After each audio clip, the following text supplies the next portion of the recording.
မြန်မာနိုင်ငံမှာရှားတလောက်တရုတ်မှာတော့ထောင်ပေါင်းများစွာရှိနေတဲ့လေကြီးများလူတွေကတော့အစားအသောက်ဆိုရင်သူတို့ရဲ့ပါးစပ်ဖျားထဲမှာသာရှိကြတဲ့အစားအစာတွေကိုစားတော့ကြတာဖြစ်တာကြောင့်အရသာကောင်းရင်ဘာအကောင်ကြီးပဲဖြစ်နေပါလေဈေးကြီးပေးဝဲကစားတော့ကြတာဖြစ်ပါတယ်ဒီလိုတဲမှာတရုတ်နိုင်ငံမှာတော့လက်တွေကိုအလွန်အကျွံစားသုံးလာမှုတွေကြောင့်လက်ရှိမှာတော့မျိုးသုံးမှုအန္တရာယ်ကိုကာကွယ်ပြီးတော့လူတွေစားတော့ဖို့လည်းရနိုင်အောင်လိမ်မွေးမြူရေးလုပ်ငန်းတွေကိုအခုနောက်ပိုင်းမှာအကြီးကျယ်လုပ်ကင်လာခဲ့ကြတာဖြစ်ပါတယ်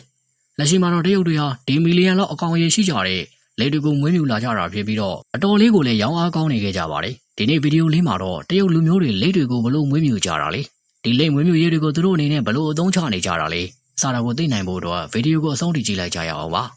အခုချိန်မှာတော့လက်မွေးမြူရေးလုပ်ငန်းတွေကတရုတ်လူမျိုးတွေရဲ့အဓိကဝင်ငွေရှာဖွေပေးနိုင်တဲ့အလုပ်တစ်ခုလိုဖြစ်နေခဲ့တာဖြစ်ပါတယ်အရင်တုန်းကဆိုရင်လက်မွေးမြူရေးကမတွင်ကျပေမဲ့အခုနောက်ပိုင်းမှာတော့လိမ်စားသုံးမှုတွေများပြားလာတာကြောင့်တရုတ်တွေကသူတို့ရဲ့စီးပွားရေးခွင်ကိုတွေ့မြင်လာခဲ့ကြတာဖြစ်ပါတယ်အခုဆိုရင်တရုတ်တွေကလက်အကောင်ရဲ့မီလီယံနဲ့ချီကိုနိုင်ငံတကာကိုတင်ဖို့ရောင်းချလို့နေခဲ့တာဖြစ်ပါတယ်လက်တစ်ကောင်ဟာသူတို့ရာသီချိန်ဆိုရင်တော့အကောင်40 50လောက်ပေါက်နိုင်ပြီးတော့လက်ချံမွေးမြူရေးလုပ်ကင်သူတွေကဒီဥတွေကိုခွဲထုတ်ကြရတာဖြစ်ပါတယ်ဒီတိုင်းဥတွေကိုထိထားကြတာမဟုတ်ပဲဒီဥလေးတွေကိုချင်းနှောင်းတွေထဲမှာလွှာသာမုံတွေသဲတွေထည့်ထားကြတာဖြစ်ပါတယ်နှမို့ဆိုရင်ဒီဥလေးတွေကကွဲလွယ်ပြီးတော့ပျက်စီးသွားနိုင်တာကြောင့်ပဲဖြစ်ပါတယ်အဲ့ဒီနောက်ပိုင်းမှာတော့ဒီဥလေးတွေကိုအကောင်ပေါက်တဲ့အချိန်အထိကိုစောင့်ကြရတာဖြစ်ပါတယ်လက်တွေကဥကနေအကောင်ပေါက်ဖို့ဆိုရင်2လကနေ3လထိစောင့်ကြရတာပါတချို့ကောင်တွေကတော့ရက်30 40လောက်ကနေပြီးတော့ပေါက်ကြတာမျိုးတွေလည်းရှိပါတယ်အကောင်ပေါက်ပြီးတာနဲ့ဒီလေးတွေကိုတခြားသောလက်တွေနဲ့လုံးဝရောထားလို့မရပါဘူးအစာကျွေးတဲ့အခါမှာတော့လက်တွေကိုငါးစာတွေရေတီတွေနဲ့ကြိတ်ထားပြီးတဲ့အစာတွေကိုရောဂါကျွေးထားကြတာဖြစ်ပါတယ်အကောင်ကြီးထွားမှုကိုကြည့်ပြီးတော့တနေ့2ခါကနေ4ခါထိကျွေးကြရတာပါ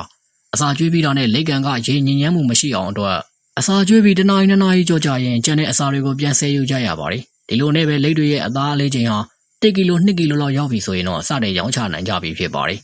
လက်တွေကိုဖမ်းတဲ့အခါမှာလည်းဒီလက်တွေကိုအနာတရားမဖြစ်အောင်ဂရုစိုက်ကြရတာပါတရားရှိတဲ့လက်တွေဟာလုံးဝတမ်းမဝင်ပါဘူးအဲဒါကြောင့်ပဲလက်ဖမ်းတဲ့သူတွေကဂရုတစိုက်နဲ့ဖမ်းကြရတာဖြစ်ပါတယ်ဖမ်းပြီးသွားတဲ့လက်တွေကိုတော့မယောင်းခင်အရင်ဆုံးလူအရင်ဆုံးစုရကြတာဖြစ်ပါတယ်ပြီးရင်တော့ဒီလက်လေးတွေကိုသားတတ်တဲ့အဆက်ယုံစီကိုပို့ကြရတာဖြစ်ပါတယ်လက်သားတွေကလူတွေအတွက်တော့ကောင်းကျိုးအများကြီးရှိကြတာပါလက်သားတွေကတာမန်အသားတွေထက်အစီပါဝင်တဲ့ပမာဏနည်းပြီးတော့လူရဲ့ခန္ဓာကိုယ်အတွက်ကောင်းကျိုးအများကြီးပေးတဲ့ဓာတ်တွေလည်းပါဝင်ပါတယ်ဒါအပြင်တရုတ်တွေကတော့လက်သားတွေကိုစားသုံးရင်အေးဓာတ်ရတယ်လို့ဆိုကြတာဖြစ်ပါတယ်ဒါရင်မဲလားဆိုရင်တော့လုံးဝမဟုတ်ပါဘူးအနန္တကလည်းငငိမ့်နှံ့လို့လည်းလုံးဝမဟုတ်ဘူးဆိုပြီးတော့စားသုံးတဲ့လူတွေကပြောကြတာဖြစ်ပါတယ်